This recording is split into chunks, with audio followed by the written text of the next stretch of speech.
L'éducation actuelle, virtuelle ou à distance? D'abord, on va parler de ce que l'éducation virtuelle est et ses caractéristiques.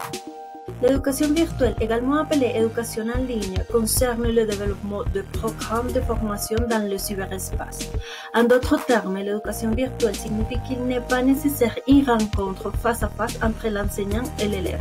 Il est possible d'établir une relation interpersonnelle à caractère éducatif. Dans cette perspective, l'éducation virtuelle est une action qui vise à créer des espaces de formation en s'appuyant sur l'éthique pour instaurer une nouvelle forme d'enseignement et d'apprentissage. L'éducation virtuelle est une modalité de l'enseignement à distance. Elle implique une nouvelle vision des exigences de l'environnement économique, social et politique, ainsi que des relations pédagogiques et d'éthique. Il ne s'agit pas simplement d'une façon unique de diffuser l'information dans des endroits éloignés, mais d'une perspective pédagogique. Les caractéristiques. Il y a un schéma au début de la période académique où sont comprises des activités à faire pendant le cycle académique. Il n'est pas nécessaire de toujours avoir un guide pendant le processus d'apprentissage. Cette modalité se déroule de manière synchrone et asynchrone.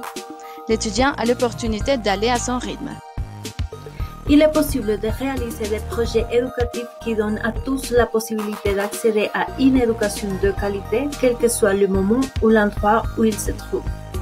Les alternatives d'accès ont éliminé le temps et la distance comme un obstacle à l'enseignement et à l'apprentissage. Ensuite, on va parler de l'éducation à distance. Qu'est-ce que c'est et ses caractéristiques?